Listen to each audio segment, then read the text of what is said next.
बिस्मिल्लाहिर्रहमानिर्रहीम। अस्सलाम वालेकुम दोस्तों, डॉक्टर रेहान जब्बार इरफानी आज एक नए मौजू के साथ आपकी खिदमत में हाज़िर है। दोस्तों, आज हम बात करेंगे बलदियाती निज़ाम और आने वाले बलदियाती इलेक्शंस के बारे में। दोस्तों, हम सब जानते हैं कि अवाम के बुनियादी मसाइल हल करने में बलदियाती निज़ाम एक रीढ़ की हड्डी की हैसियत रखता है। दुनिया में तकरीबन सभी ममालिक में थोड़ी बहुत चेंजेस के साथ बलदियाती निज़ाम जो है हर जगह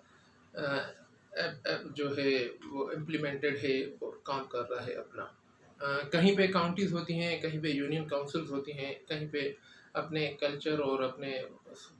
माहौल के हिसाब से जो है वह सिस्टम बनाया जाता है। लेकिन ओवरऑल जो बुनियादी मसाइल हैं, जैसा कि सड़कें बनाना, गलियां पुख्ता करना, सीवरेज का निज़ाम बनाना, वाटर सप्लाई हो गया और छोटी छोटी जो बुनियादी मसाइल होते हैं रोज़मर्रा के, वो सारा जो है म्यूनसिपल सिस्टम या बलदियाती निज़ाम के जो है जुरिसडिक्शन में आता है। बाकी जो है पार्लियामेंटी निज़ाम जो होता है, पार्लियामेंटी सिस्टम या उसको ऑर्गेनोग्राम जैसे कह लें, जैसे पाकिस्तान में है national assembly and provincial assemblies, तो उनका काम वो एक्चुअली लेजिस्लेटिव इदारे हैं जो कानून साजी का काम करते हैं। लेकिन अफसोस के साथ कहना पड़ता है कि वतन अजीज़ का 73 साल का ज़्यादातर हिस्सा जो है जो ये गलियां, रास्ते, गटर वगैरह, ये सारे जो है हमारे MPs और MNA से ही बनवाए गए हैं। बहरहाल ये एक सिस्टम की जो है सिस्टम की कमज़ोरी है, उस पर बात कर सकते हैं अलग, लेकिन आज हम करेंगे बलदियाती निज़ाम पे बात। तो नाज़रीन, 80 की दहाई में गालिबन पहली दफ़ा पाकिस्तान में बलदियाती निज़ाम मुतारिफ़ करवाया गया था, जो बावजूद फिर 10 से 15 साल तक के लिए जो है बीच में गैप आ गया। जनरल मुशर्रफ ने 2001 में उसके बाद जो है रिवाइवल ऑफ म्यूनसिपल सिस्टम किया था, जिसमें वो ज़िले नाज़िम वगैरह का सिस्टम जो बनाया था। देखा जाए तो थ्योरेटिकली देखा जाए तो वो बलदियाती निज़ाम उन्होंने बहुत ही अच्छा जो है उनका जो ऑर्गेनोग्राम उनका बनाया था। लेकिन अफसोस के साथ कि वही फिर सिस्टम की ख़राबी और सिस्टम की कमज़ोरियाँ कि ये वाला इतना अच्छा थ्योरेटिकल सिस्टम भी हमारे यहाँ नहीं चल पाया। वही लोग आ गए सियासी, हालांकि गैर सियासी बुनियादों पे होते हैं बलदियाती इंतखाबात, लेकिन वही जो है अंडर कवर जो है अंडर टेबल जो है वो सियासी जमायतों ही के जो है वो कारकुन होते हैं, अहदेदार होते हैं, उनके रिश्तेदार जो होते हैं सारे वही घर के आदमी आते हैं इलेक्शंस में और खुलेआम उनकी जो कैंपेन चलाई जाती हैं, पार्टीज चलाती हैं, लेकिन कहने को सिर्फ 100 कार्ड जो है वो गैर सियासी इंतखाबात होते हैं। बहरहाल इन्हीं वजह से वही करप्ट लोग, वही आजमाए हुए लोग, वही मफाद परस्त लालची लोग जो है इसमें आ गए थे बलदियाती निज़ाम में, तो इसका कोई ख़ास हमें फ़ायदा नहीं हुआ। बहरहाल वो लास्ट जो टेन्योर इसका ख़त्म हुआ है वो 28 अगस्त को ख़त्म हुआ है। 31 को उन्होंने अपनी चार्जेस छोड़ दी हैं, 4 साल के लिए था। लेकिन अब जो है इसके बाद नाज़रीन अल्लाह ताला हमें एक और मौका दे रहा है। अब जो है बलदियाती हल्का बंदियाँ जो होती हैं, कॉन्स्टिट्यूशनल एरियाज़ जो होते हैं, कॉन्स्टिट्यूंसीज, उनके लिए शुरू हो गई है अमेंडमेंट्स। उनमें 2 महीने 3 महीने तक ये प्रोसेस चलेगा। उसके बाद जो है इवेंचुअली इलेक्शन का अनाउंसमेंट होगा। 4 से 6 महीनों में फाइनली ये होने हैं इलेक्शन। तो नाज़रीन, मैं असल जो मेरा आज का मोटिव है वो ये है कि हमेशा जो है हम नेशनल लेवल, प्रोविंशियल लेवल के इलेक्शंस हों, पार्लियामेंट्री सिस्टम के या बलदियाती हों, उसमें हमेशा हम लोगों के झूठे दावों पे आके यकीन करके और हम अपने ज़ाती मफाद, अपनी थोड़ा सा ज़ाती मफाद या बरादरी की मफाद के खातिर या जो है रंग, नस्ल, मज़हब और बहुत सी जो हैं जो ज़ाती चीज़ें हैं उसकी बुनियाद पे हम वोट डालते हैं। तो नतीजा उसका यही निकलना होता है कि इलेक्शन जीतने के बाद जब इन नुमाइंदों का अपना उल्लू सीधा हो जाता है तो वो हमें मुड़कर भी पीछे नहीं देखते और फिर एक 4 साल या 5 साल तक जो सलाते सुनाने का एक ना ख़त्म होने वाला सिलसिला शुरू हो जाता है। अभी भी यही हो रहा था, यही हम रो रहे थे, बारिशें हों, खुदा न खास्ता कोई भी ऐसा नेशनल डिज़ास्टर हो, हम अपने गली मोहल्लों में अभी जो बारिशें ख़त्म हुई हैं इन्हीं बलदियाती जो आखिरी दिनों में, तो आप देख सकते हैं कि कोई शहर पाकिस्तान का, कोई गांव बचा हुआ नहीं था जहां पे पानी ना हो, जहां पे सीवरेज सिस्टम उबलना पड़ा हो और जहां पे दूसरी बुनियादी ज़रूरतों से आवाम जो है महरूम ना हो गई हो। ये सिर्फ हमारे ज़ाती मफाद की वजह से हुआ है। बहरहाल अब जो मैं ये कहना चाहता हूँ कि इस दफ़ा अल्लाह ने हमें मौका दिया है और ये बलदियाती इंतखाबात आ रहे हैं, तो क्यों ना दोस्तों हम सालों पुरानी, दहाइयों पुरानी जो 70 साल से रवायत चली आ रही है कि वही आजमाए हुए लोगों को देना है, वही गादी नशीनों को, वही पीरों को, वही मीरों को जो है वोट देना है,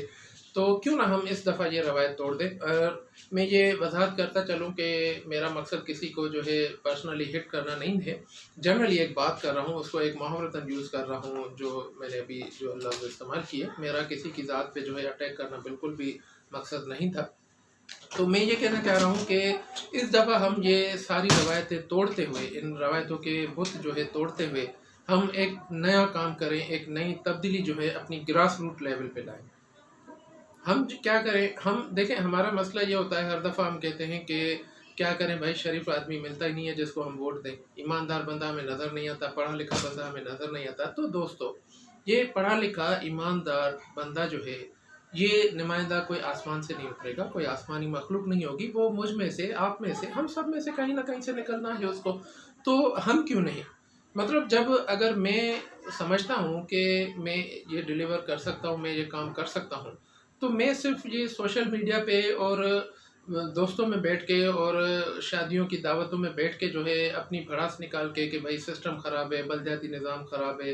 करप्ट लोग आ गए, क्या करें, कुछ नहीं होना, इससे अच्छा है कि मैं खुद जो है मैदान में उतर के, अगर मुझे लगता है तो कम से कम मैं अपना पार्ट प्ले करूँ। बात वही आएगी कि जो अगर पैसे ना हो आपके पास, अगर सियासी बैकग्राउंड ना हो, अगर सपोर्ट ना हो, तो फिर जीतना तो दूर की बात, आपको पार्टिसिपेट नहीं करने दिया जाएगा। तो मेरा सिर्फ ये जो मतलब स्टैंस है वो ये है कि हमें अपना रोल प्ले करना चाहिए, जितनी हमारी एक्सेस है, हमारा जितनी हमारी पहुँच है।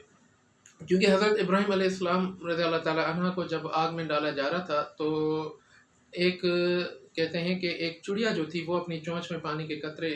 भर के जो है वो उसमें डाल रही थी आग में। किसी ने पूछा कि ये तुम क्या कर रही हो, इससे कोई आग बुझनी है? तो उसने कहा कि मुझे पता है इससे आग नहीं बुझनी, इससे कुछ नहीं होना, लेकिन कम से कम रोज़े क़यामत में अल्लाह के सामने जो है और हज़रत इब्राहीम अलैहिस्सलाम के सामने शर्मिंदा होने से बच जाऊँगी कि कम से कम मैंने अपनी ताकत के हिसाब से अपना रोल प्ले किया। तो नाज़रीन, मैं भी यही कहना चाह रहा हूँ कि अभी अल्लाह ताला ने हमें मौका दिया है, कुछ महीनों में बलदियाती इलेक्शन शुरू होने वाले हैं। हम एक काम करें, पहली बात कि एक ऐसा ईमानदार नुमाइंदा हम जो है ढूँढें, जो बिल्कुल सच्चा हो, लॉयल हो, वॉलंटरीली काम करना चाहता हो, उसका कोई ज़ाती मफाद, कोई नस्ली मफाद, कोई मज़हबी फ़िरक़ावारियत का कोई भी मफाद उसमें ना हो, ठीक है? उसके बाद अगर वो हमें बंदा कहीं बाहर ऐसा नहीं मिलता, तो हम जो हैं कोई ऐसा दोस्तों का ग्रुप है, कोई ऐसी ऑर्गेनाइजेशन है वॉलंटियर, जो नौजवान हैं, पढ़े लिखे बाशो, वो आपस में बैठें और कोई अपना एक बंदा जो है वो शहर के लिए यूसी लेवल पे वो एक सिलेक्ट कर लें और उसको जो है उसकी हेल्प करें, उसको उसकी कैंपेन चलाएं और इलेक्शन में जो है उसको पार्टिसिपेट करवाएं और उसकी मदद करें। इससे नाज़रीन ये होगा कि हो सकता है इस दफ़ा जो है हम, जैसे टनोलियार शहर है मेरा, टनोलियार में जो है 20 वार्ड है सिटी में और कोई 26 यूसीज हैं शायद गालिबा। तो उसमें अगर इस दफ़ा हमें 10 से 12 लोग भी ऐसे मिल जाते हैं जिनको हम जो है इलेक्शन में खड़ा करें और उनकी सपोर्ट करें, हम उनकी फाइनेंशियली, मॉरली, हर चीज़ में उनकी सपोर्ट करें, पढ़े लिखे लोगों से मिलें, टीचर से मिलें, बिजनेसमैन से मिलें और सबको जो है अपने कायल करने की कोशिश करें, तो हो सकता है इस दफ़ा हमें रिज़ल्ट ना मिले, लेकिन अगली दफ़ा जो है 2 फ़ायदे होंगे। एक ये होगा कि